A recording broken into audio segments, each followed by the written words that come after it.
I ain't go all the way for you. Nah. Can I just ask? The simple question is, what made you just all of a sudden do a press run right now? You making rounds? Mm-hmm. You doing interviews? Mm-hmm.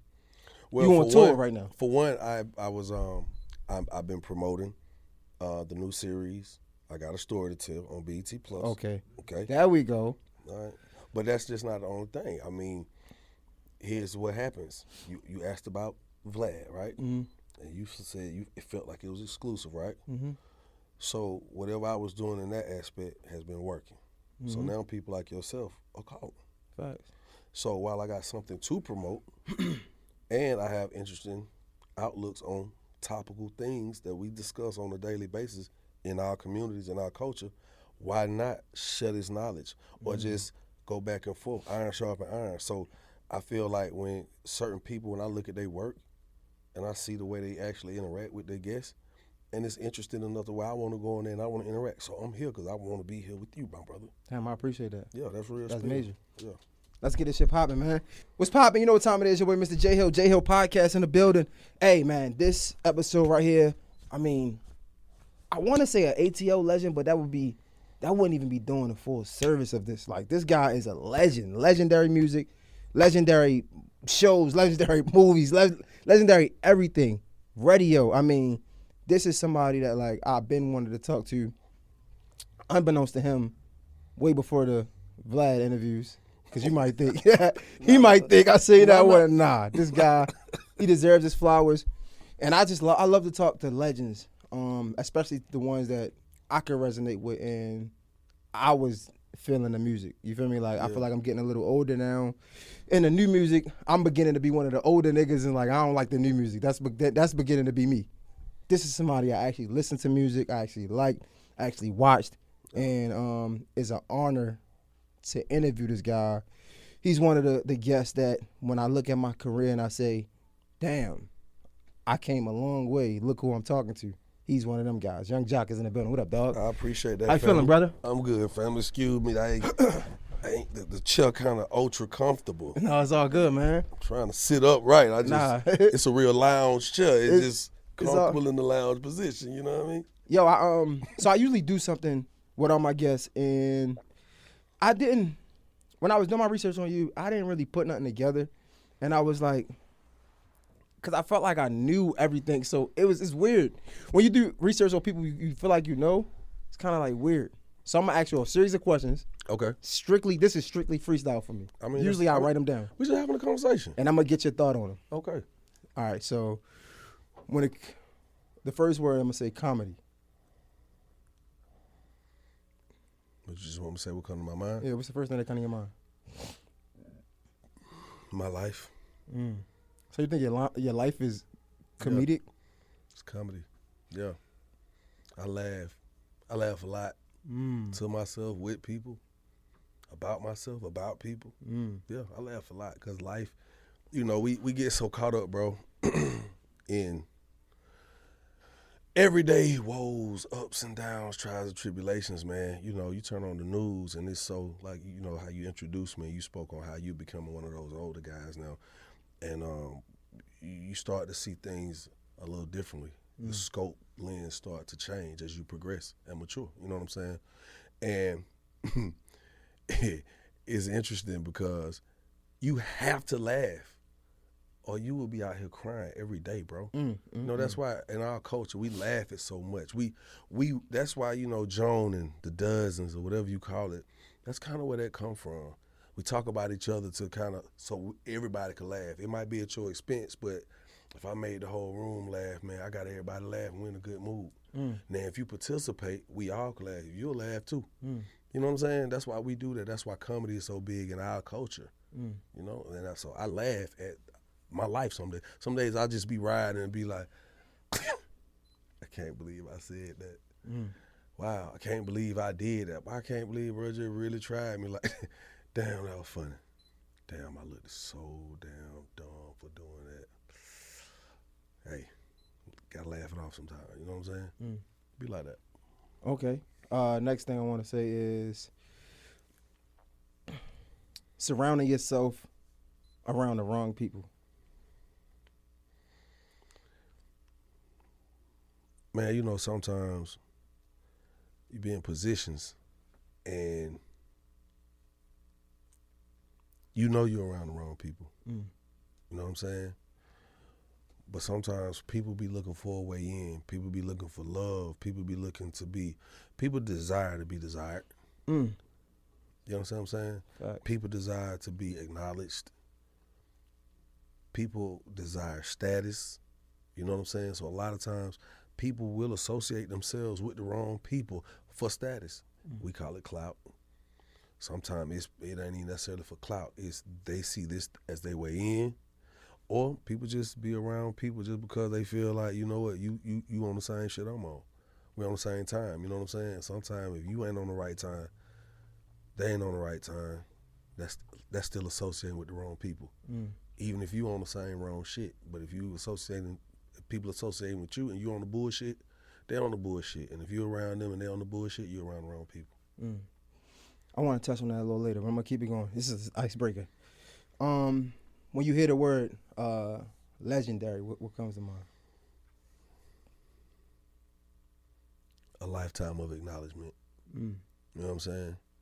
That's when I hear legendary. So when people tell me legendary, when they say, why you legendary, I just be like, okay, appreciate it. But I don't feel like I reached the status of legendary because there's certain things that I see or I consider as legendary. You know what I'm saying? Mm. So working towards that as an honor or to be honored as legendary, I still feel like I got to work towards that every day. You know what I'm saying? Because sometimes just like, I'll give you a perfect example. Sometimes in your mind, you haven't made it yet. Mm. But to people around you, they feel like, nah, bro, you done made it. But Right. you like, nah, because what I see is something so greater, so much more accomplishments ahead. I see myself, I aspire to be more accomplished than what I see I am now. You know what I'm saying? Mm. Just like, you know, I give you a perfect example. Let's take a Chris Brown, right? How many Grammys Chris Brown got? It don't matter. Yeah, what I say. How many platinum plats Chris Brown got? A whole lot of them, right? Yeah. So it was one time in his life when people probably was like, yeah, boy, you big. But he is way bigger now than he was then. They was already calling him legendary then. You kind of get what I'm saying? So in his mind, he wasn't full. He wasn't full. He wanted more. He continued to grow and grow and grow. So when I speak on me, it's the same type of thought process to me. Like, yo, I have some accomplishments, but I want more. I want bigger accomplishments. Mm. You know what I mean? Okay, few more. And a lot of the stuff we want to touch back on. Yeah. But this is just the icebreaker. Radio. What do you think? First thing that comes to your mind. My pathway to newfound success. Mm. That's what I see. That's what I live every day. 6 to 10 a.m. Young Jock in the Streets Morning Takeover. 5 days a week. Syndicated, nationally syndicated. You know, several markets. Radio. There's so much to talk about. We're going to get into it. I'm going to take my time with it. All right. So when it comes, what about love and hip hop? Love and hip hop, man.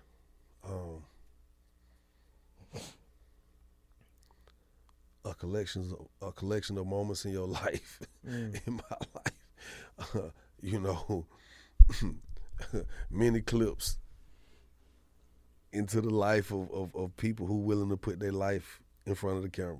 Mm. You know, I see how when you say love and hip hop, I just be like, ooh. Remember we talked about comedy? Mm-hmm. That be the comedy. Like, wow, that just happened on camera. All right. You know what I'm saying? You feel me? Yeah. So two more things before we get into it. The hip hop industry. The industry of it.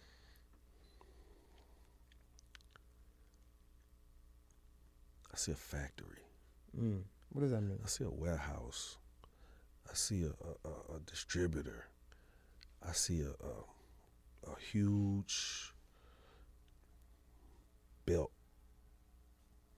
It's like a assembly line. You know what I'm saying? It's like I see. It's like every day it's a whole new artist. Every day it's a whole new sound. Every day it's a whole new attempt. It's just like I see a factory. I see it being constantly spit out every day. I see it. Some of them make it off the belt line into the stores and into people's homes and into their ears. And some people got to try to do it again. I really do, because I see a factory, dog, because I see it every day. I've been around long enough in it, like really behind the scenes and understanding it. I see when they start. I see when they take off. Some of them be just soaring. Some of them never take off. Some of them crash. Some of them just disappear. You know, that's what I see. That's some real shit. Last one. You gotta it's the easiest one. You gotta give me your top one, ranking from most important to least important. Love, respect, loyalty. What gotta come first?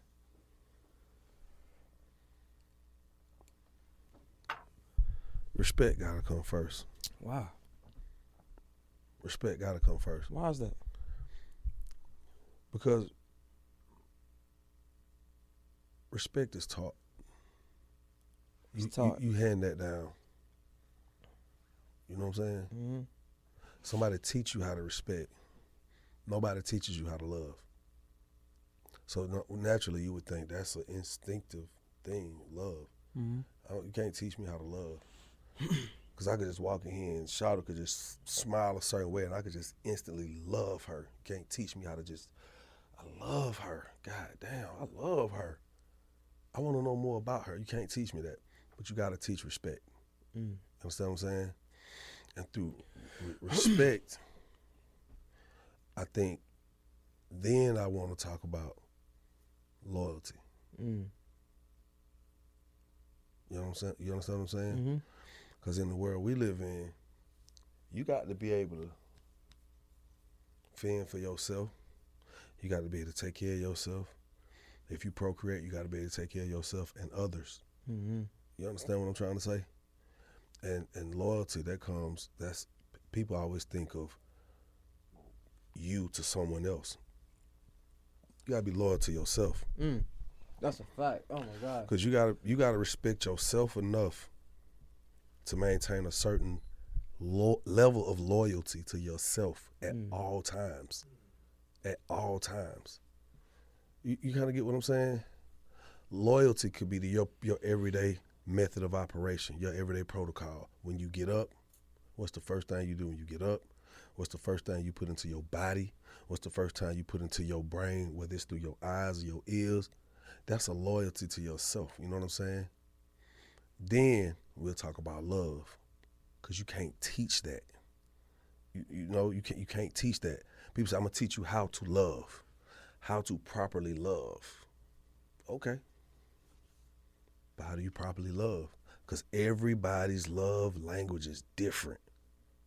The way I love on her, if everybody loved the exact same way, no one would ever break up. It would never be a reason to move on to somebody else. You kind of get what I'm saying? You can't teach love. It's just one of them things. A mother, when a baby see their mama, you don't got to teach that baby to love that mama. That shit, they're off rip. I feel like a lot of people say respect first. If I was being honest, I'm torn because I never thought about, like, when you touched on loyalty, it made me think about respect. Because every time somebody say respect, it's always about somebody else. Nothing to do with them. It's always about somebody. You don't gotta love me. You don't gotta do nothing as long as you respect me. That's all you hear. It's like, as long as you respect me. And then when you touched on loyalty, I'm like, sheesh, if anything, respect will come first, because you should respect yourself. Not to drink because you're trying to get in shape. You should respect yourself to leave a relationship when it's getting too toxic. You should respect yourself to protect yourself, protect your family, like to go outside presentable. You should respect yourself. Everybody, when they say respect, it's always about somebody else. But what about you? Right? So I would agree with respect, but at first I was saying loyalty, because if I had to have it my way, Yeah. if it was like a magic trick or a 3 wishes type of thing, loyalty, I would say loyalty, because at the end of the day, if you do, respect can be subjective when it comes to outward, right? And when it comes to somebody else, like shit, you've seen a lot of things in your career, Yeah. between the hair shit, the broken bets with dresses and shit. Like, you've seen it. Yeah.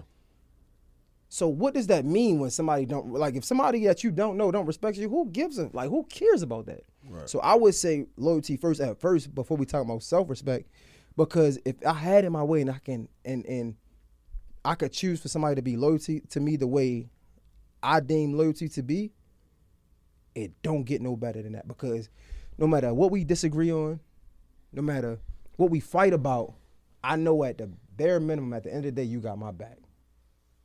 And if we fall out today or tomorrow, you gonna have my back the same. And I feel like that shit is something that don't come a lot in the world. Honestly. I think it do come a lot. Loyalty. It come different in different relationships. Every relationship different. It's a certain level of loyalty on every relationship you make. That's a real relationship. You know what I'm saying? It's a level of loyalty there. And when you use the word subjective to say which one of those 3 things that we just talked about, whether it's respect, love, or loyalty, that shit's subjective on what's first. Because nigga, you wake up in the morning, it's somebody on the other side of the world. It's daylight there. It's dark here right now. It's like a wheel of evolution. It just keeps going. It's a revolution, I should say. It just keeps revolving, bro. You know what I'm saying? It don't matter which one comes first in real life. If you really want the truth. No, facts. It really don't. I heard somebody say, just yesterday, Mandy, she was like is a stronger word than love, is a stronger feeling than love. When somebody like you, that's stronger than somebody loving you. And I was like, damn, I think I might agree with that.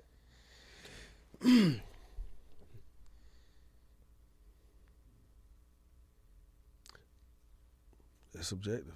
You think so? Yeah, because we got family members that we don't like, but we love them.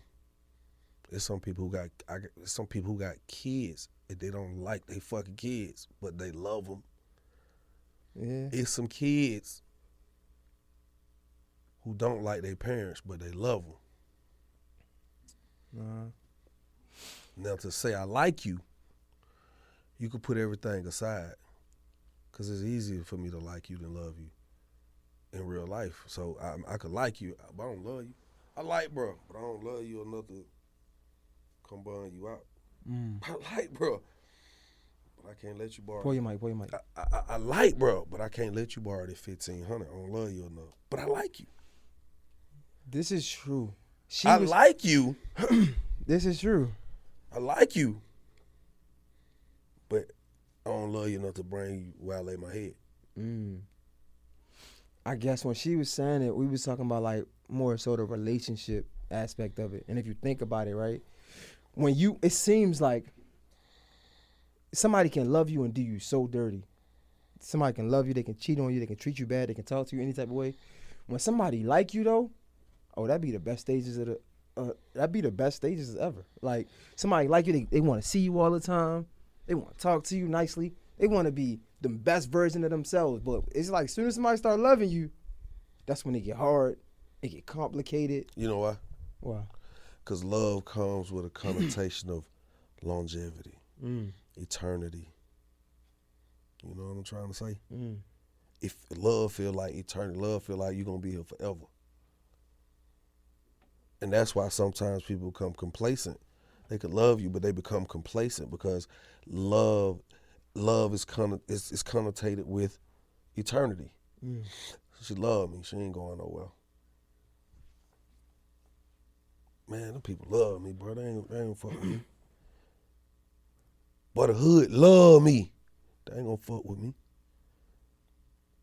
Then till the shit started happening, you be like, damn, I thought these niggas loved me. Cause it feel like eternity. You know what I'm saying? To like you, I might not even put myself in a position for us to have no bad blood. I like you so much. I don't even want to do no business with you. Not I love you so much. I like, bro. I don't even want to. It's just like a girl and a guy. I just like her. That's my home. When you like her, she just become your home girl. Because you just like her. I don't like her like I like you. I just like her. Shout her cool. I fuck with her. She got a boyfriend. He treat her right. They cool. I like them. Even for each other. They cool. I like you. But when you love somebody, that shit feel like it's got to be forever. It seemed like when you love somebody, the respect go out the door. Just hearing you say it, because I need more people to like me. Because like me enough not to do business with me, because you know you might fuck it up. Like me enough to not argue with me, because you know you might go across the line. When somebody love you, it's like y'all getting arguments, hit below the belt, they saying things out of hurt. It's like, nah, like me enough not to do it, because like I don't even want to go there with him. I feel like it should be switched. Like, damn. I think people have to know the difference. That's the problem. Because people can like something so much that they mistake it for love. Damn, that's crazy. You know what I'm saying? That went over my head at first. Fact. I'm sorry, but that's... You think you love somebody, but you don't. Yeah, come on. How many times you didn't really love somebody? Man, I ain't gonna never, man. Oh my God, I love that girl. Oh, man, she don't love a nigga. Oh, she don't love a real nigga. Then one day you be like, man, fuck that. You be over that shit. Then you be like, where did the love go? I don't know. Facts. But when you see her again, and she's still fine, be like, I like that. But you ain't gonna say, I like that, though. You gonna say, I love that bitch. No. You just like that bitch. You don't love her. Speaking of love, man, how long you been married? 2 years in November. It only been 2 years? How is it going, man? How is that? Hey, man, you know it's going good. In real life, it's going good. I mean, you know, to even make the commitment as serious, make a commitment as serious as marriage, man, you know, I was married for 12 years before. You understand what I'm saying?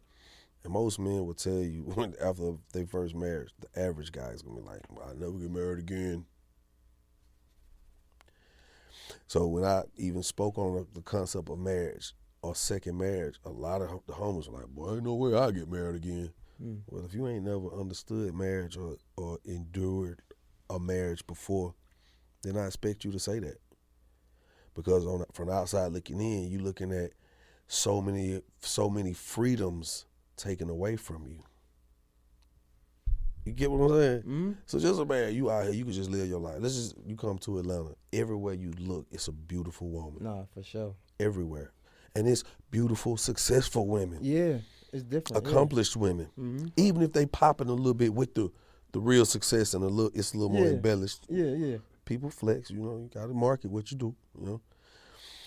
You know, and guys feel like they can just have their way. You just do this. You don't gotta come home to nobody. You don't got to answer to nobody. You don't got to answer to nobody. There's a lot of things that you are willing to sacrifice to be able to live that bachelor lifestyle, and I get it, right? But then when you get to a certain point in life, if you're really trying to accomplish certain things in life, just it's what it's subjective. It's what your vision of life as you want it to be.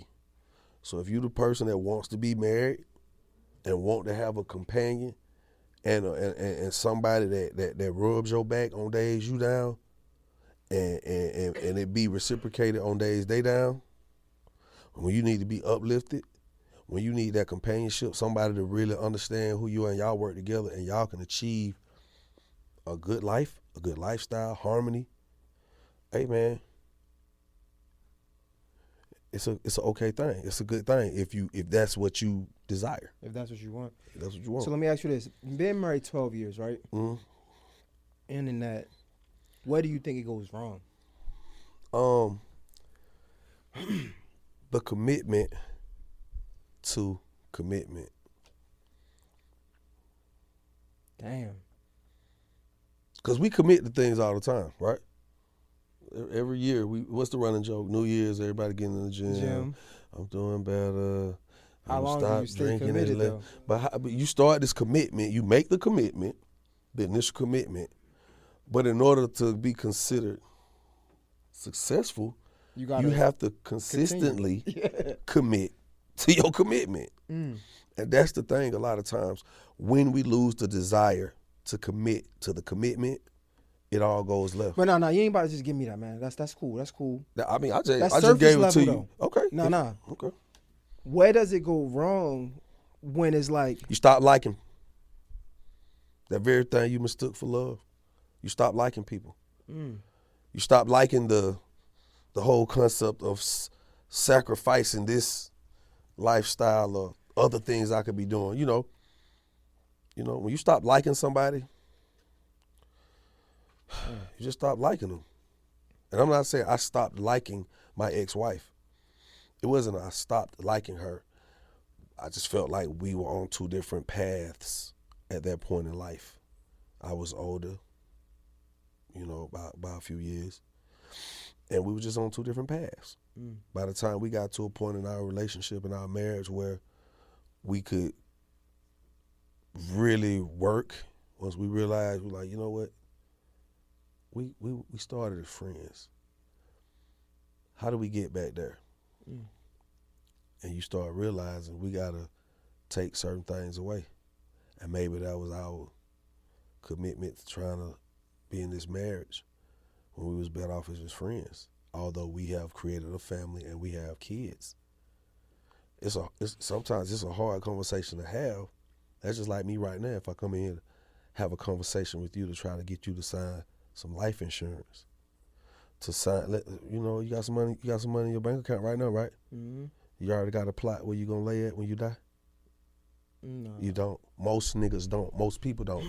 Because it's an uncomfortable conversation. It's like, I don't want to jinx it. And what happens is people are scared to communicate after they stop liking the situation. You might just stop liking the idea of marriage. What happens when you stop liking the idea of marriage? You don't want to do it no more.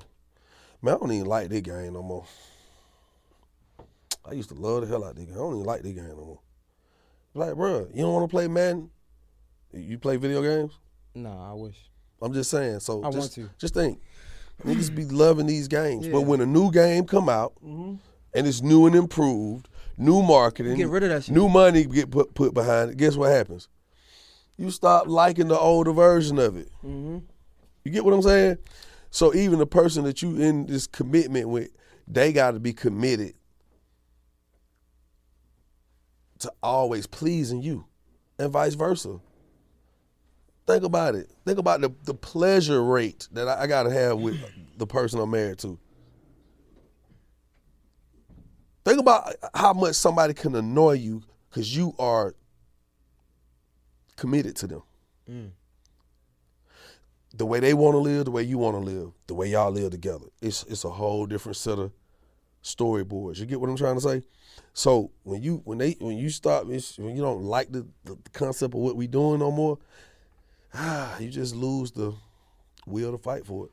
So it was an interesting conversation that I thought I think it was your last interview we did, Big Facts. Okay.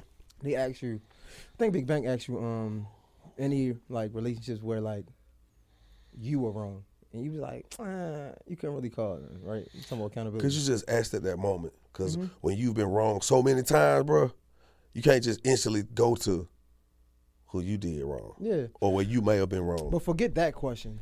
If we can go back to relationship of 12 years, if you could look at yourself in the mirror and be like, man, I needed to grow or mature as a man, what would it be?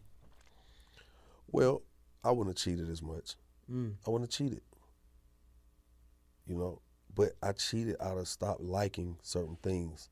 There were certain things that I wanted in my marriage. I wasn't getting it. You know what I'm trying to say?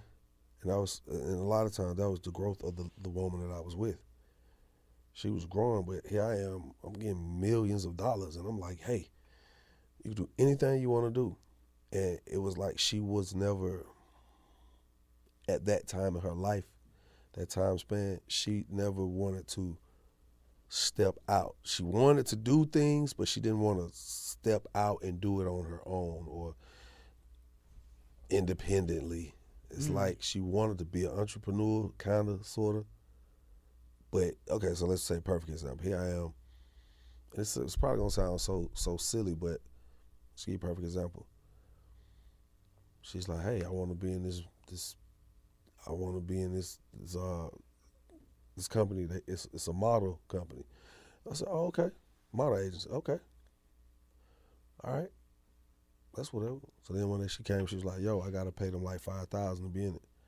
I was like, for what? You got to pay them? I thought they wanted you. So you got to pay them. She's like, yeah. All right, pay them if that's what you want to do. So when I suggest, well, why don't you do you want a model or you want the model agency? She said both. I said, okay. Well, it's a lot of women around that we got. It's a constant flow of these people. If you want to do your own thing, you can always say, no, I don't want to do my own thing. Okay, cool. Every time there was an opportunity for her to do her own thing, she just didn't want to do it. And I was just like, cool with that. I wasn't even tripping.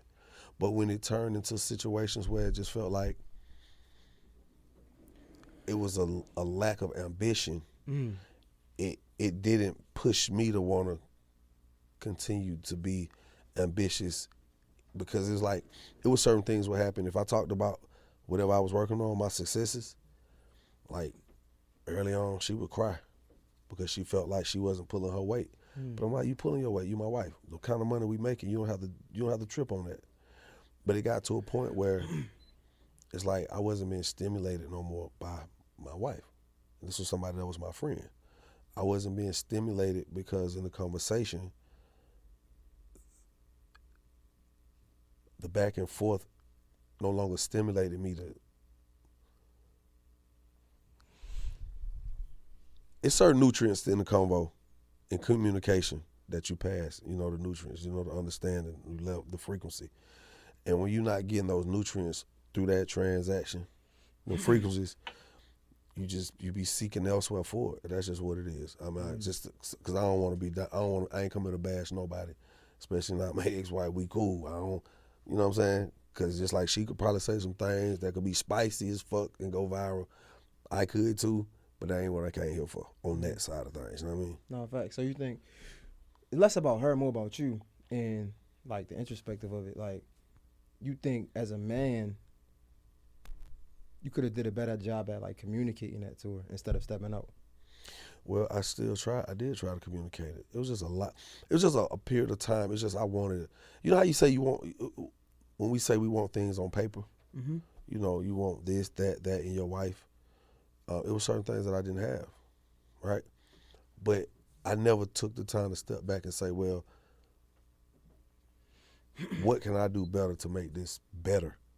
It was just like, well, this is what it is. I stayed in the relationship. She ain't want for nothing. Hell, she ain't have to work for a long time. You know what I'm saying?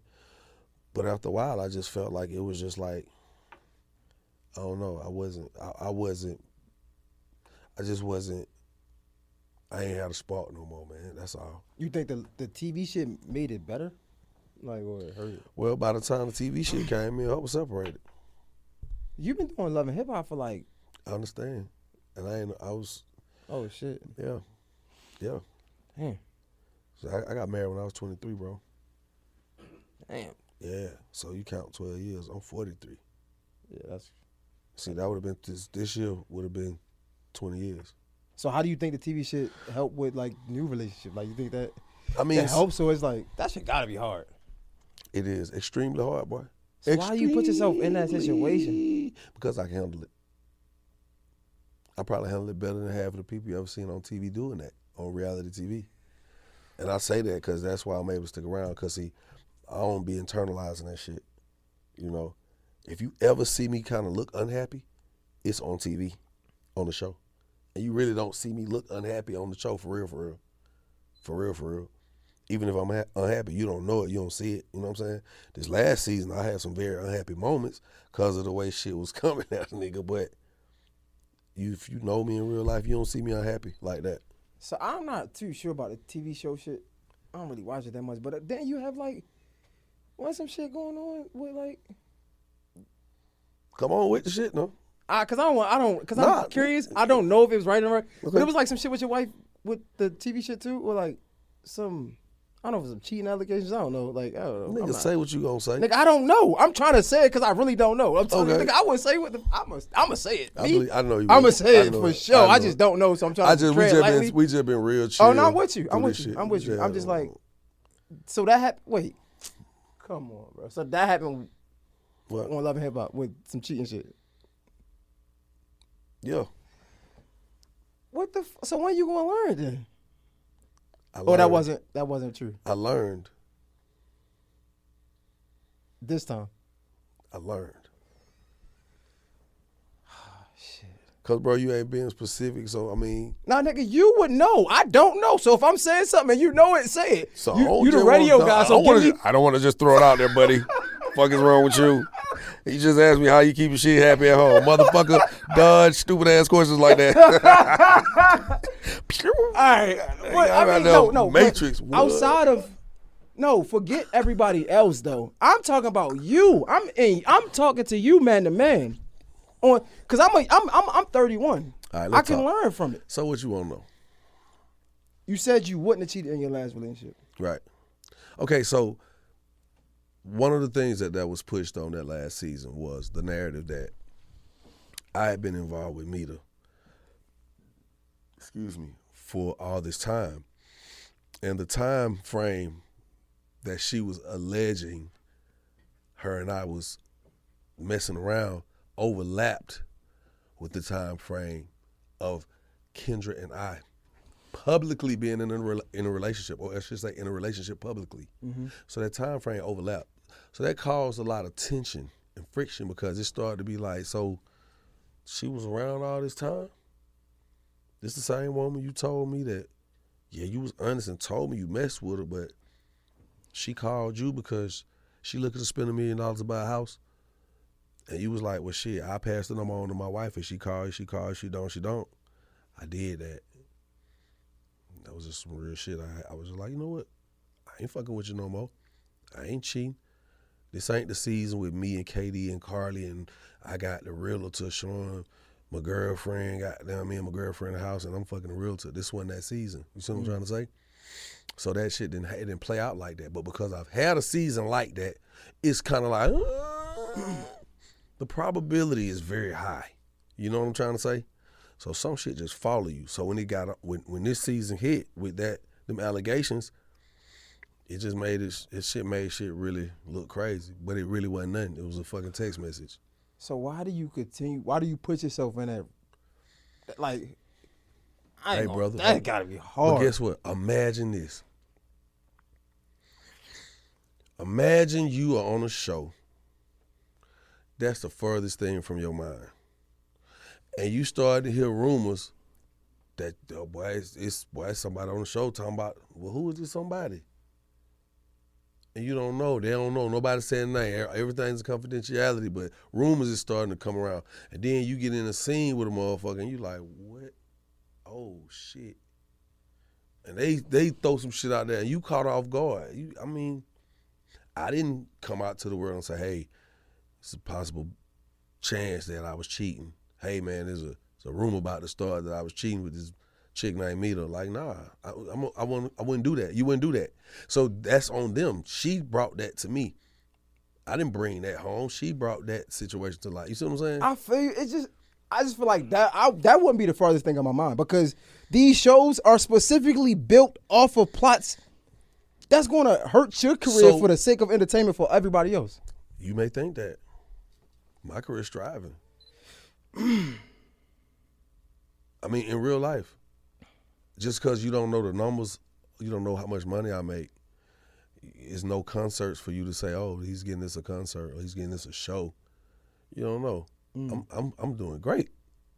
I'm doing great. I'm in movies. I'm on TV, radio. I still got a catalog that generates revenue. You kind of get what I'm saying? This is true. So, and they pay good. So outside of the monetary value of it, right? Yeah. Do you think this hurts your legacy as Young Joc or it helps build it? Man, at the end of the day, let me tell you what. People love a good struggle story. If we didn't, they would never show the before and afters.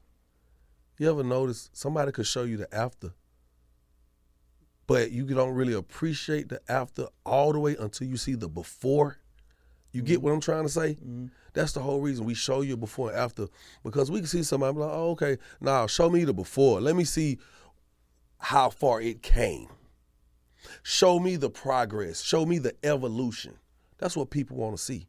And you can't tell a good story without the evolution. You feel what I'm saying? Because before you was in this nice facility right here with this good team with you around here, these cameras and people here working. Yeah, we were shooting on the iPhones. Yeah. For sure, with no lights. Yeah. Shit was dusty. You ain't had a Bel Air shit in the back? Right. Not saying your shit was dusty. I'm not saying No, it was dusty. It's cool. See? Okay, you said it. It's cool. So, but when you tell your story, you got to be able to show the transition.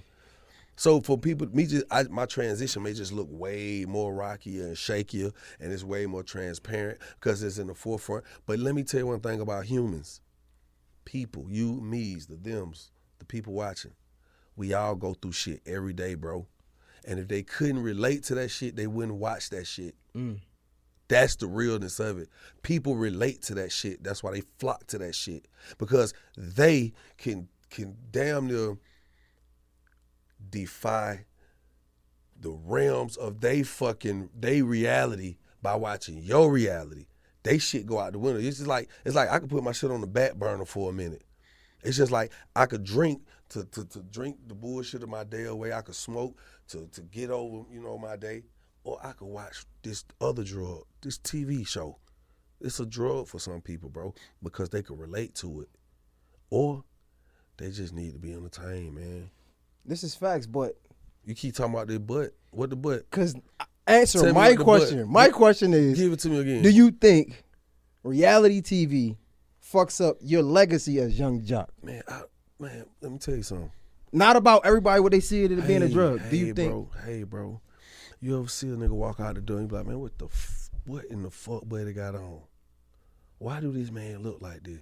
You actually came out the house looking like that. Mm-hmm. And you be saying to yourself, he got to know better, right? That's just your opinion, bro. That man feel great about himself when he step out the door. When he looked in the mirror, he the freshest nigga gonna be in the building tonight. When he walked out the door, he felt so good about himself. Fuck what you think.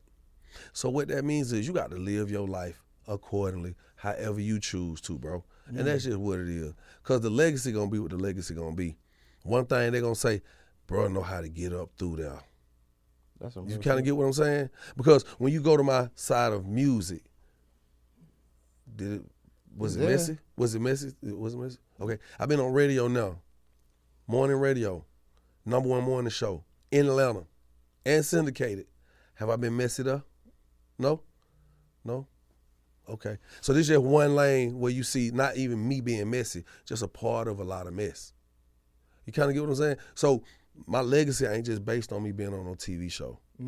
If you want to attribute the things that you see on the show as the biggest part of my legacy, then so be it. You can feel how you want to feel. Guess what? Who the biggest rapper out right now?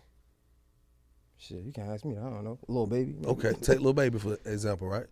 One of the hardest to ever do it, right? Mm-hmm. But it's somebody in his comment section that don't like what he do. It's somebody in his comment section that don't appreciate him or his legacy. It's somebody in his comment section that hates everything about him. That's life, bro. You kind of get what I'm saying? So you can't get caught up in what nobody say, no matter how big it look or how grand it appears to be.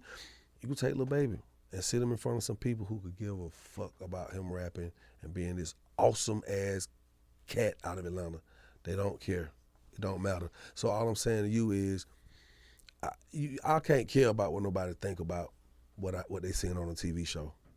Cause what you gonna see, you still gonna see growth. I'm still intelligent. I still got some sense. I'm still witty. I'm still smart. I'm still a good guy. It's true. So when you take that and sit that aside, what else you gonna put against me from the TV show? Other than I may have had some run-ins with women. What else? I ain't killed nobody. I ain't robbed nobody. You ain't never seen me do no dope. You ain't never seen me smoke no dope. You ain't never seen me drunk. You ain't never seen me put my hands on a woman. You ain't never seen me abuse my child or a child. Have you? No. So what else you gonna say? that's gonna harm my legacy? You tell me. I can't tell you nothing. I don't know. Okay, so that's what I'm saying. So did that void out your question? It don't void out the question. Yes, it do. That's what I'm saying. You asked me the question of what I thought about it.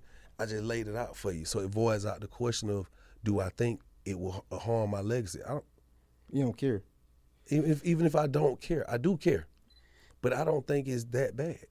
Because I just asked you, where is it that bad? And you said you don't know. You can't tell me. Because I gave you some real facts. Right? And then I laid out some things I have done and I have never done. Mm-hmm. So I'm asking you, where does it hurt my legacy? So I don't know, because I'm not that invested in it like that. But what I'm saying is, I think I'm looking at the majority of people, right? And when we look at artists that like was legendary at one time or whatever the case may be, I feel like a lot of our legends get overlooked because of what they into now. No. That's my opinion. No, let me tell you what happens with our society, our culture. Right. You don't have a very long shelf life.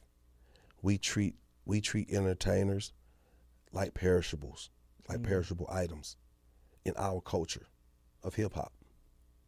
You kind of get what I'm saying? You go to a AC/DC concert, you go to one of these legendary Kiss concert, you got a 72-year-old white guy here with his 6-year-old grandson. Because they keeping that legend alive. They keeping the legacy alive. We have a problem with keeping our legends alive because we going to gravitate to what's the next hottest thing. And we start feeling like right now, you can take somebody who was hot last year. They don't have a song out by November. These kids gonna say they fell off. But wait, they didn't fall off. They still, when that song come on, you know that shit word for word, you love it. Mm-hmm. You still gonna sing it, right? It still move you, you still feel good. But why you say they fell off? Because they ain't put no music out. It takes time to produce good music sometimes. But that's the mindset of our culture. You see what I'm saying? So I don't think we just uphold our legends like that. I feel like it took some time for you to learn that, though. I feel like you always knew that? Like you always felt that way from the beginning? You gotta understand. So like right now, I could see somebody before I even got on, when I was a young cat, I'm a part of the culture. Mm-hmm. Well, I might see somebody say, oh, that's such and such. They ain't that hot no more. But I still respect them. But did you feel like you were gonna be that? I feel like when you in it, it's never that easy. Bro, that's life, bro. Everybody's not gonna be Jay-Z. Facts. Boy, everybody that opened their mouth ain't life for a second. I'm saying you specifically how you felt. It had to be a time where you was like, like what? Like what? I ain't gonna be them. Like, yeah, they fell off, but I ain't gonna be me. No. That's just like you saying, oh man, home died. They ain't gonna be me. We all gonna die one day, my boy. I'm not finna be 60 years old fucking rapping. I knew that as a kid. As much as I love doing it, it's other things in life I wanna do. And like now I'm doing it. Like fuck, bro, guess what? I don't gotta run behind rappers to be around them. You never see me be around rappers in my career, have you? No. Attach me to a rapper. I can't.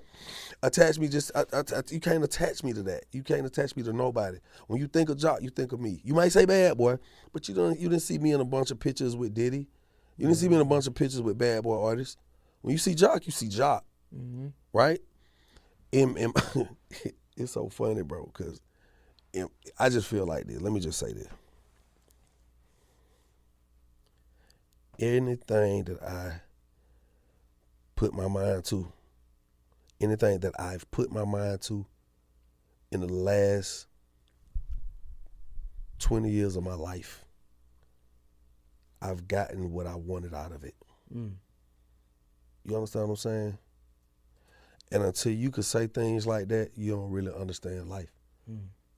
Ain't none of this shit forever, bro. Ain't none of this shit forever. None of it. Even your legacy. One day. Dang. You know, think about, let's think about, what year is this? 2023. You how old? I'm 31. Humans been around for how long? Well, actually, not even that long. It's crazy. But for us to sit here in front of a mic, in front of lights, cameras, this shit can record. You know how many years and decades ago, people have existed, they gone. We all gonna go. Ain't none of this shit forever. So right now you're in your prime. Somebody gonna talk about you one day, boy. Mm-hmm. Hey man, that was this cat, man. That shit might be in a book. You read a book about you, you know, depending on how great you become. It's people that are dead right now. They don't know it's a school named after them. You know what I'm saying? George Floyd doesn't know that his family got that much money from his death. George Floyd does not know that his death was one of the many deaths that helped spark a movement across the nation to change certain laws. Breonna Taylor does not know that because of her death, no-knock warrants are no longer legal. You kind of get what I'm saying? Some things that we consider, you don't even know. Half of the things we working for, we don't even, it's like me saying, that's why you hear the saying, I'm gonna give you your flowers today. Because a lot of people get their flowers after they long gone. So you don't even know, that's why when you ask me about, when you speak of the word legendary, when you ask me about my legacy, I'm like, shit, the legacy might be carried on after I die. It might be, the real legacy might start when I die. That's all I was saying. It took us a long time to get to this moment, but that's why we continue to. We just breaking barriers, bro. Yeah, It's just really, it's crazy because a lot of times I feel like sometimes people get so lost in the knowledge that they acquired that they forget about the feelings that they once felt, right? And I try to tap into the feelings that even if you don't feel that way right now, right? Feel like you very educated, you got so much knowledge because you've been in the game for a minute. And even when you got out the game, you transitioned to still kind of being in the game just in a different way. Right. And I'm really speaking of the Jock when it wasn't as fruitful, right? Like when you was making the hot songs and eventually it stopped, right? Like in those moments, like where do you think it went wrong? And when it did go wrong, how was you feeling? Was you feeling good? Like, man, that wasn't gonna last forever. I knew that. I feel like I just feel like I would be a fool to say you were feeling like that in those moments. I just feel like sometimes you have to just realize that, again, I've always been the person to say everything not gonna last forever, bro. You know, I've known that from a child, from a kid, because it's like you say, it was things that I was into as a child that by the time I became a teenager, just a preteen, I wasn't into no more. From being a teenager to becoming an adolescent, it's shit that I wasn't into no more, that I love to do. No matter how much I love to do this and how much it changed my life, how much money I've made, bro, this shit don't let you, I watch, I see. We look at biopics, biographies, lifetimes, behind the scenes shit, and we see this shit happen every day, bro. Why don't you think that you could be one of those people? Now you wish to be one of those people who can continue on to be your Jay-Z's, your Beyonce's. That's where I was gonna go. But everybody don't aspire to be that. Everybody, even though some people think they want that, one of the reasons they don't get that because the shit that comes with it and what it takes to do that, you don't have it in you. And that's okay. That's okay. Because you realize, it's just like right now, nigga, if you get in the gym, you think you could do 25 reps of that straight. You like, I could do that. But today you can't. And when your ass run out, I don't give a fuck how much you want to win, how much you want, you can't get it up, you can't get it up, boy.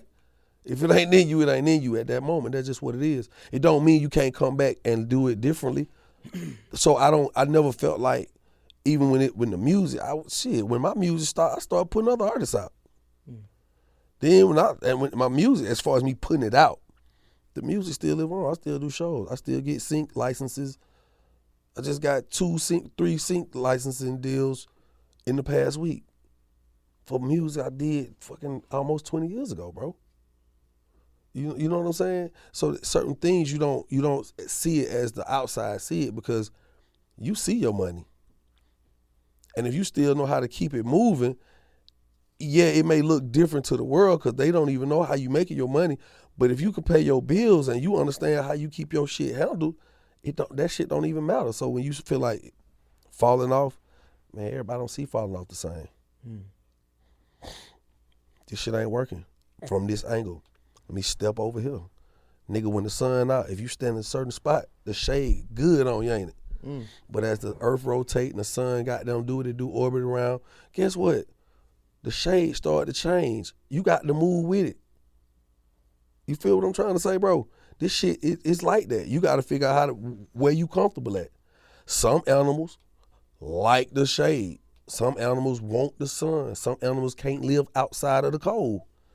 And you got to understand that whatever your being is, bro, you not going to always be in the same position. That's just what it is, bro. That's hard. I think there's a lot to learn in that message. I think some artists, or a lot of times, what happens is like things don't go right. They try to force it. They try to start to force it, and then just continue not to go right. But like you saying, I mean, if you understand that, then you kind of like just maneuver it to something else, so you can continue to be successful. And you start growing, bro. Let me tell you what happened. When you sit back and realize, as an entertainer, I have to be considered entertaining for me to be considered successful. Because if I'm trying to entertain you and I'm not entertaining you, then what am I doing? It's just a hobby. It's not a job if I ain't getting paid for it. And if you're not really working, then you're not making money. It's not, you know what I'm saying? So I'm going to just say this, real simple. When you realize people have to like you, as an entertainer, it's a very hard job. Just as I just told you, as kids, the people who like you today, as they grow older, they fade out. People die. People change. People be put in positions where they, just think about if I could just take all the fans from the day one, from when Jock dropped, it's going down. Where are those people now? You're talking about almost 20 years later. You got to continue to evolve. So the next people to come, you got to start, they got to rock with you. They got to love you. They got to like you for you to keep going, right? Mm-hmm. Think about this. If I go do colleges right now, if I go stand in front of a college crowd, boy, I am old school. It's fucking 18-year-old kids, 19-year-old kids. You probably can still get in going down. You might can still get that out. What I'm telling you, nah, because they was babies. They was babies, and the music still play, and their parents played the music around them even as babies, so they know it still. You as a kid, boy, it's music you still know. Yeah, facts. But if you go see them in concert, you be like, damn, you don't really know all the words. You know enough words, you heard the stuff, or you know this person because they still put music out maybe. That shit is real, bro. People, they grow. Right now, you ain't wearing the same type of clothes you were wearing 10 years ago. Nah, not even right close. now, you probably ain't even attracted to the same type of chick you was 10 years ago. Not even close. You kind of get what I'm saying? The same shit don't excite you today. You know, you kind of get what I'm saying? Somebody hit you right there and be like, bro, oh my God, bro, you got to pull up. But it be so packed, boy, wall to wall. Crazy. You might be saying to yourself, I would just rather go to a lounge. I just want to stay at home. I'm going to go in the house. You just See? See? Niggas like, you got to come outside. No, somebody just invited you out tonight and you like, oh, man. I witnessed it for myself. Yeah, nah. See? So you think, is it fair to say you outgrew it then? Sometimes, yeah, I've said it. I outgrew it. It's certain shit I don't want to do. I don't want to have to pretend. Think about how many people are just pretending. They just put on an act as an entertainer. Mm-hmm. This character you see is an act. They say it's them. Man, you is pushing yourself to follow this thing. You got the slang. You creating it. You pushing it. Whatever you saying, you trying to create new sayings. Every time you do something, you're trying to create something new for people to love and recite. Right? A lot of this shit is acting. Keep it 100 with you. So after a while, I don't want to keep sitting here trying to act like I'm cooler than you. Then the next new nigga after you, I gotta be just as cool or cooler than. People, you just outgrow it sometimes. Some of the work that go in, you don't want to do it. I don't want to be no studio rap no more, boy. I don't want to go to work and sit in the studio all day long and all night long. I don't want to do that no more. You gonna have to do that if you trying to goddamn be on top, be that man. When you talking about putting out records, how much music niggas got to record to come with hits. Think about it, bro. Think about how much work you got to put into it. Think about how much work they go into that. I don't feel like doing all that shit no more. No, that's just me though. It's a nigga my age right now who probably came out when I came out. They like, shit, the best thing ever happened to me, boy. And I get it. There's a couple niggas in your class that's still making music. But is it working? successfully. Is it working? Name them. I think Name them right now. 2 Chainz was in your class. Okay. What was 2 Chainz last hit record? That's his hit record. I I ain't don't talking. know, but he's still hitting. 2 Chainz, he legendary. All right, then. But what I'm talking about is new music. I ain't talking about. think You 2 talking Chainz about? See, he because could drop something right now and it'd be hot. Okay, what was the last record he dropped that was hot? I don't know. I know he dropped a project not too long ago. I don't know. Okay, so what was the hit off the project? Like, I don't know. This ain't no quiz on me. This your interview. Tell me. Somebody Google it. Look it up. I don't know. That's all I'm saying. And I'm not saying that don't mean he didn't drop good music. I'm not saying he didn't drop good music because I've listened to his last 2 projects, his last 3 projects. Who else? And because I'm a fan of 2 Chainz and I like the music. But wait, and I like the music. I like 2 Chainz music. For sure. But is it cutting through right now? If he dropped something, I'm sure. Go to the next one. Give me somebody else. Just dropped something. What he just dropped? It was some responses. It was cool. People liking it. What you gonna say? T.I. still got it. T.I. is legendary. Of course, he still got it. But what was T.I.'s last #1 hit from T.I.? But sometimes we don't No, need. fuck all that. Tell me that. I don't know. Okay, Sometimes we you don't can't need number tell ones, me. though. You asked me a question. Who's still doing it? I'm talking about who's still doing it from that class that's doing it. That's on fire. That can go and hang with Champagne Poppy, Lil Baby, Lil Dirt. A I'm lot talking of about niggas right now. can't hang with them though. But They go crazy. what I'm saying is, although you could take your T.I., your Jesus just dropped the project. Jeezy shit wasn't bad. That shit was good. I didn't say it wasn't bad. I didn't say nobody music I just named didn't make great music. I love these names that I'm naming. I love these people. But what I'm asking you is the music still making it to the #1 spots like it was when they were in their prime? I mean, of course not. No. But why you gotta say of course not? I mean, like, Because some younger people still guys. work. No, it's some niggas that's like the anomalies, like Jay-Z, like when he dropped. See, that's what I'm verse on, trying that to say. shit So when crazy. you got something to compare and contrast, that shit void out a lot of other shit people be saying. So again, tell me somebody from my class who's still dropping #1 records right now. I don't know, bro. This is like off the top. That's I would have to say, get some homework, give me some time. All I'm telling you is, it happens to majority of us in this thing that we call the entertainment business, because people, they can love you. Remember what we talked about? Yeah.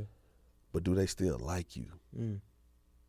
Do they like your sound and your music, your contributions of today over the shit that they feel like they love today?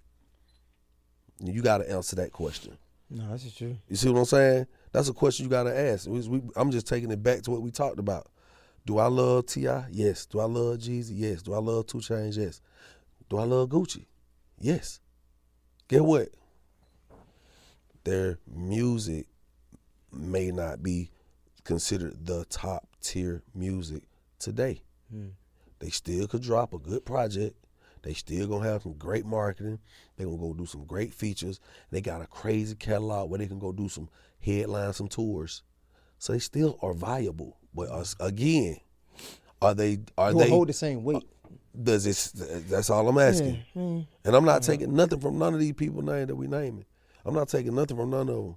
They all viable. They all credible. But is it cutting through the way it was 6 years ago?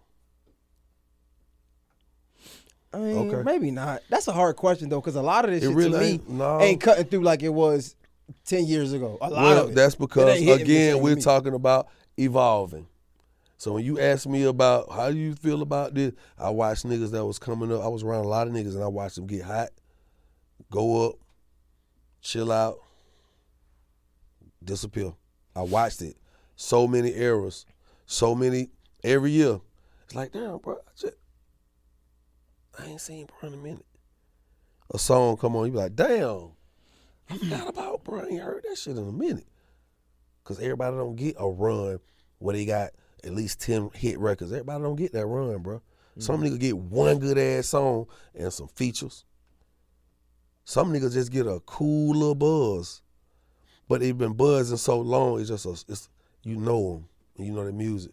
And No, some facts. niggas just ride that wave all the way until the goddamn wheel fall off. And there's some people, I was talking like younger artists. It's some people who don't even get super popular, but is super successful in the music industry. Well, today is different too. Today is different. You know, we used to have to go and do a promo run in these cities, and the labels have to spend this money and move you all around, do these promo runs so people can see you. You know what I'm saying? Now, nigga, you shit. You put the music out to people. If they love you, they go right to it. They promo it for you. You go to TikTok. You ain't got to do shit. The artist, next thing you know, you give it to somebody. You give it to these influencers. Somebody got to dance to it. Somebody doing something crazy to it. And now it's the number one song on TikTok. Now it grow legs from there. Now boom, boom, boom, it's that radio. Now boom, it's in the clubs. Or it's TikTok, clubs, radio, then boom, everywhere. You know, it's different. Now people are breaking records you never heard broke before. No, fact. Because they could get the music differently. You know what I'm saying? There's a lot of shit that's being broke. I've been hearing comedians making songs that's crazy. Like, it's so many, like, it's so much shit going on right Bro, it's just a different day and age. How you get the product out. now. That shit is crazy right now. You about to drop a movie? What's the name of the movie again?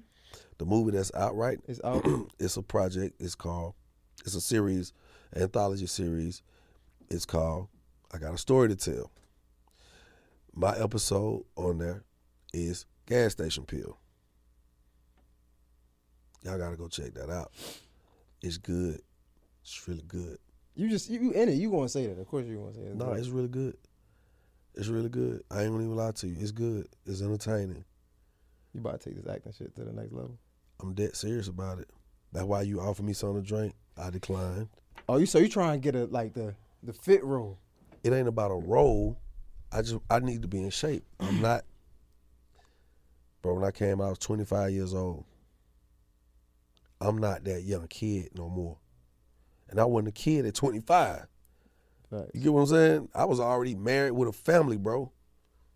At 25. It's a lot of us that you ain't thinking about that at 25. Yeah, facts. You got all the components to have that family, but you ain't doing that. Yeah. So, you know, I've been growing for a long time, man. I want to be healthy and I want to look it too. Cause you know how I be, man. I got fat. I got in shape. I got fat. Got in shape. Getting fat. I'm saying but I done did it. But I'm saying it's a fluctuation. Sometimes that's how it be. You know, I done got in shape. Let it go. Fuck it. I don't want to do it no more. Get fat. I don't like how I look. I don't like how I feel. Go get back in shape. Do it again. I done did it a couple times. But this time I'm older, so it's a little harder. No, facts. I'm gonna keep it a buck. When I say it's harder, because it's more challenges for me. It's like some days I just want to chill, but I'm like, no, you got to push yourself because everywhere I'm looking around, people are dropping dead around us, bro. From things we call natural causes. That's true. And it's really not natural causes because it's the shit we consume and the shit we put in our body every day, all day. Bro, it's crazy. It was a time where like I used to love working out. Now I had to hire a trainer so they can hold me accountable because like I've never been able to see results without a trainer. Yo, I needed a trainer. Every time I've ever gotten in shape, I had to have a trainer. And my trainer cool. Like I feel like I could do all of that shit. It's just the fact that he called me like, yo, I'm downstairs. All right, bet. All right, you gotta go. I gotta go. Get your ass up. Why not? Fact. So like I just pay for that to be honest. So like that shit it works for me. I mean, they looking at you. They like, all right, boy, you got down legs ain't matching your top. Doing legs today. Because they know, you're going to do your chest, you're going to do your back, you're going to do legs, or whichever rotation you got. But right. you got to have the separate days for each one.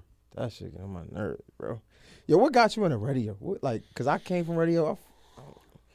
I'll say what I want to say off camera, but I don't know. You like that You shit? didn't see going into radio, did you? Huh? You can't see it. I feel like... See, to some people, radio is just cool.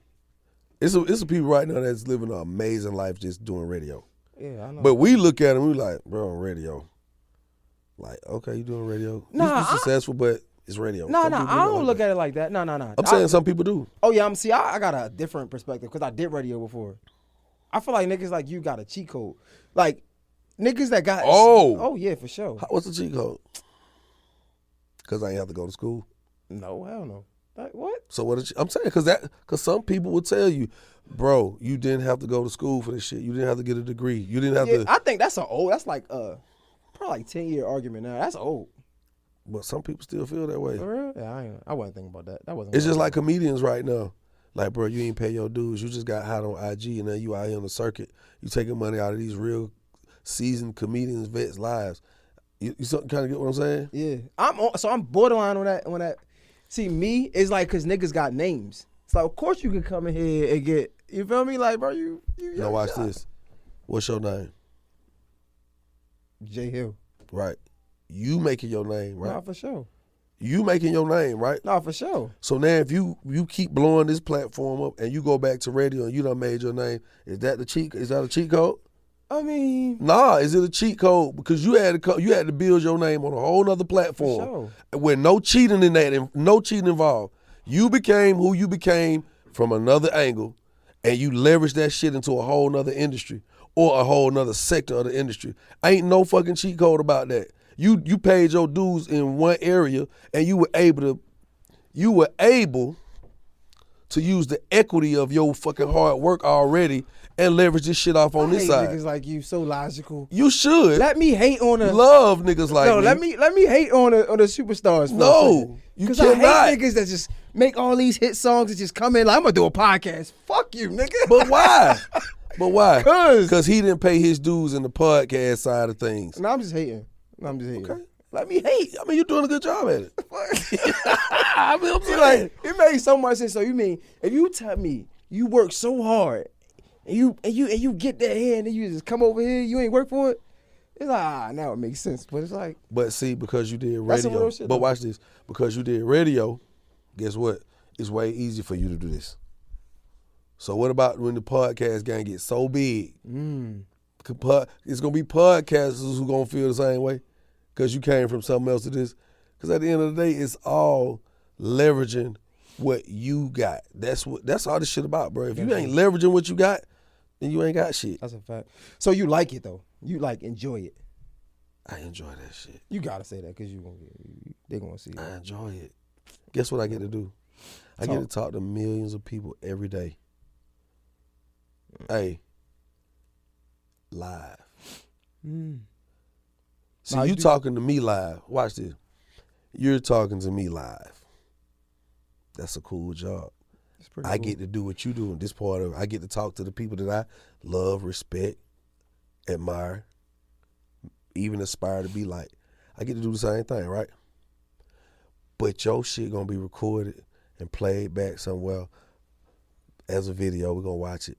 But now I gotta go in the comment section just to get some back and forth dialogue and traction.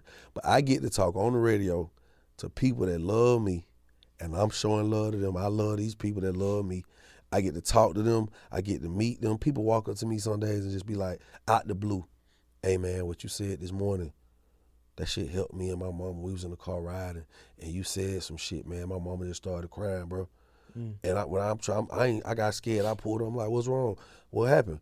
Man, she was like, she just told me some shit that she never thought she could tell me, and it broke her heart to tell me, but she had to tell me, and that shit grew me up right there on the spot.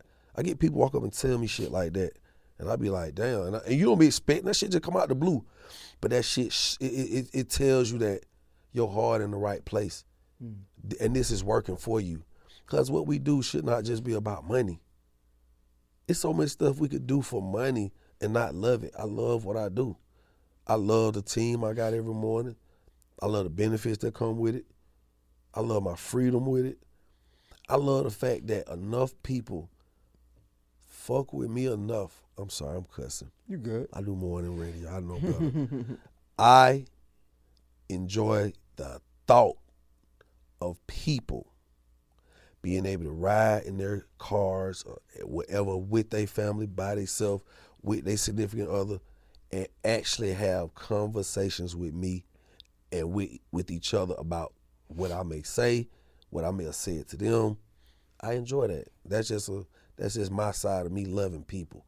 I'm a philanthropist. I got a love for life. You know what I mean? Dope. That's dope. I think 42 got you traumatized because the first thing when I said radio, first thing you went to like, what you didn't think niggas getting money or something like that? Nah, because you came from radio. Yeah. But you thought I was about to like want some 42 nah, shit. because I wasn't even going there. My That's the mind wasn't first on thing that. you went like. No, I started thinking about whatever the fuck you went through in radio. I was like, damn, it didn't work out. Nah, fuck no. See, that's why you I feel ain't- like that about it. Facts. So that's why I said, because I mean, like, because if it was making you a lot of money, would you have walked away from it? That's. I mean, it's easy to say what you would have did. So I can't. I'm just asking a question. I don't know. Was the money great for you when you was on the radio? Nah, not really. But it wasn't really the money for real. Like the money ain't great for me with this yet. Like it ain't great. I mean, it's cool, but it ain't great yet. You feel me? But I can see the potential. But you can see the potential. Yeah, Ain't radio, it, I ain't see no growth. It was man? like Ain't it, man? niggas stepping on you. Like, no, Yeah. we got the old niggas at the top. These niggas is doing morning show. Fuck you, young niggas. See your trauma? That's how it was. So I just internalized what you said. Like that's another conversation. It was like, ooh, you got it's you heard about that radio shit a little bit, just a little bit. I could tell you said it. Fuck them niggas. Yeah, see, that is. I could be hurt and shit. Yeah. You gonna say some? Nah, because man, this shit, that shit don't matter. That's what you gonna say. Nah, I ain't gonna You say like none of that. this shit. I'm Everybody just- know I'm- that a time coming is gonna pass. Nah, but why you bring 42 Doug in this conversation? Cause you said something about being broke, and I'm like, bro, I I ain't didn't doing say that. nothing about being You was broke. like, you ain't think I was gonna do radio? I'm like, No, why no, would no, I- no. You I'm don't just associate that saying. with radio? Like, bro, no. No, I'm talking totally different. I'm just asking a question. Cause some people don't. I just went to where I used to. I knew a lot of people that was on radio, and I didn't know they were making a lot of money. Right. I wasn't thinking about money. I didn't know that, bro. I'm just saying it ain't. But I think about, because when you said it, I think about everything I gotta do to do radio, and it's a lot of work. You kind of get what I'm saying? So when I looked at the face you made and what you said, I was like, maybe you don't fuck radio because of all the work you had to do. Oh, nah, and it didn't make enough money for all the work you do. No, it wasn't money. Because you It got to wasn't money. think, it's different. Watch this. This ain't got nothing to do with no 42 Doug, nothing. But I know I can go do a show, maybe 2 shows. I'm going to make more, in 2 days out the month would make more money than I'm going to make in the month of my radio paycheck. So I got to have some other kind of passion to do that. I could do enough shows to where I could have more freedom and not be up in the mornings every morning, got to talk and do all that. I can have the freedom of just chilling and do that, and I'll still make more money than I make in radio. So it didn't have nothing to do with that. You just love that shit. It happened. Nah. You know what I'm saying? It just happened. And then I feel like they be trying to finesse. Like the whole syndicated shit, I used to want to do that. And then it hit me that they really just saving money by like not paying each radio jock in each region when they could just pay one person significantly less amount of money to be in all of the regions. Like for me, it's like a finesse. Like I don't like that's why it ain't the money. I just think they be finessing. You guys ask yourself what you willing to deal with, bro. That's why you don't fuck with it no more. Yeah. I thought it was an interesting conversation. But nah, man, I appreciate you for pulling up, bro. This is great. Bro, I'm not mad, bro. I don't care, bro. I'm doing good. If I wasn't doing good, I would be mad. I ain't gonna lie. If I wasn't doing good, I'd be mad. But anytime somebody say radio, I thought it was interesting to talk about radio. This nigga got trauma. Bro, because of radio? No. A little bit, you do. Nah. Nigga still talking about radio. I don't. I'm saying I don't. You For real. shouldn't. You look like you got your shit together, brother. I got you here. You look like you got your shit together, bro. I salute you, man. I appreciate you for pulling up. Keep going Nah, hard, man. thank you for real. Keep going hard. Nah, man, I appreciate it, man. For the people that don't know, let them know how to follow you, all that Instagram Man, shit. easy, man. IG, Jock Live, all the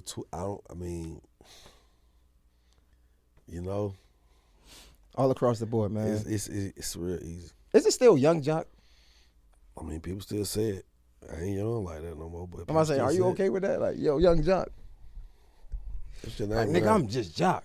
If your name is your name, you know his cats be fat as a motherfucker. Nigga name Lil D. I'm Big D, no nigga. You know you is Lil D.